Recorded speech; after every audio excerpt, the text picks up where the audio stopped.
Adobe Illustrator basic to advance Bangla টিউটোরিয়ালের তৃতীয় পর্বে আপনাদেরকে আবারও স্বাগত জানাচ্ছি। আমি মেহেদি হাসান। বন্ধুরা, গত দুই পর্বে আমরা দেখেছি কিভাবে আমরা আমাদের সফটওয়্যারটি ইনস্টল করব এবং আমাদের যেই কম্পিউটারের কনফিগারেশন আছে সেই কনফিগারেশনের সাথে আমাদের সফটওয়্যারটি ম্যাচ করব। তো বন্ধুরা, এখন আমরা Adobe Illustrator ওপেন করব এবং আমরা বাদবাকি যত ইন্টারফেস আছে সেগুলো নিয়ে আমরা আলোচনা করব। তারপর আমরা ধীরে ধীরে ডিজাইন এবং টুলস নিয়ে আমরা এগোবো।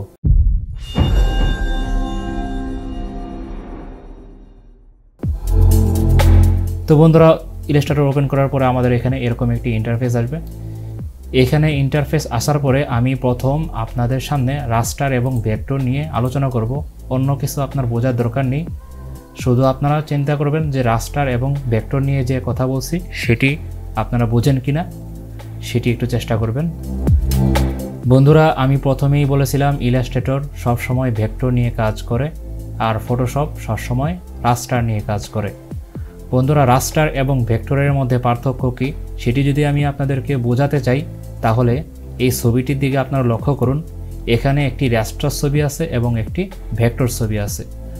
তো বন্ধুরা, রাস্টার যে ছবিটা আছে সেই ছবিটা দেখুন, জুম করার পরে একটা পর্যায়ে কিন্তু এই ছবিটা ফেটে গিয়েছে। অথচ আপনি দেখতে পাচ্ছেন যে একটি ভেক্টর ইমেজ, যেখানে এই অংশটুকু যখন জুম করা হয়েছে সেই জুম করা অংশটুকু কিন্তু ফাটেনি এবং যেমন আছে ঠিক তেমনই রয়েছে। অর্থাৎ এই ভেক্টর যে শেপটা রয়েছে সেই শেপে কিন্তু একটি লসলেস কোয়ালিটি আমরা পাচ্ছি। তো এটাই হচ্ছে মূলত রাস্টার এবং ভেক্টরের মধ্যে পার্থক্য। তো বন্ধুরা, রাস্টার এবং ভেক্টর নিয়ে আমাদের কেন আলোচনা করা জরুরি?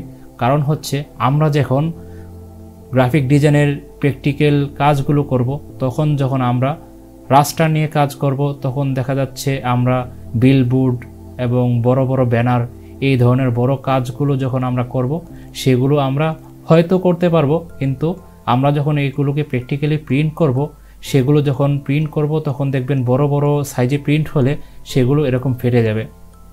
অর্থাৎ প্রত্যেকটা ছবির ভিতরেই কিন্তু ছোট ছোট ডট আছে। হ্যাঁ, এইখানে যে অপশনগুলো দেখতে পাচ্ছেন আপনারা, যে এখানে আপনাদের প্রত্যেকটাতে কিন্তু ছোট ছোট ডট, মানে এই প্রত্যেকটা ডট কিন্তু এক একটা পিক্সেল। তো ফটোশপ যখন কাজ করে তখন কিন্তু এই পিক্সেল বেসড কাজগুলো করে, কিন্তু ইলাস্ট্রেটর যখন কাজ করে তখন প্রত্যেকটা শেপ এরকম রাস্টার বা লসলেস যেই কোয়ালিটি আছে সেই কোয়ালিটি নিয়েই কিন্তু সে কাজ করে। আপনি এখানে যতই ছোটো করেন, হ্যাঁ, কিন্তু রাস্টার তার কোয়ালিটি লসলেসই থাকবে, এটা কখনো বাড়বে না। অর্থাৎ এটা কখনো রেডিউস হবে না, অর্থাৎ এর কোয়ালিটি কখনো লস হবে না। তো বন্ধুরা, এখন আমরা থিওরিটিক্যালি রাস্টার এবং ভেক্টরের কিছু পার্থক্য আমরা জেনে নিই।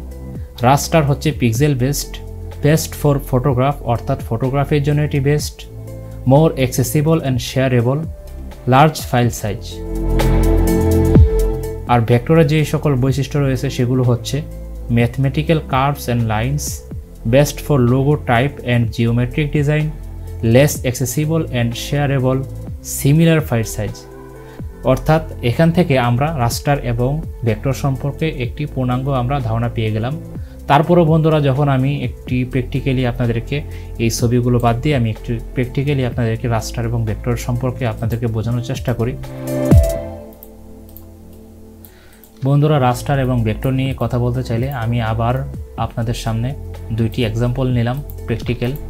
দেখুন, একটি হচ্ছে রাস্টার এবং একটি হচ্ছে ভেক্টর।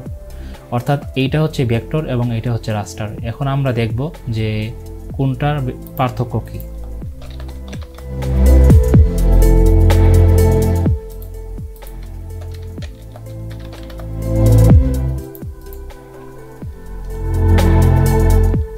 তো বন্ধুরা, এখান থেকে দেখুন আমাদের এই ছবিটা হচ্ছে রাস্টার, এই ছবিটা হচ্ছে ভেক্টর। আমি এখন রাস্টারকে জুম করি। দেখুন, জুম করতে গিয়ে একটা পর্যায়ে কিন্তু এই ছবিটা কিন্তু ফেটে গিয়েছে।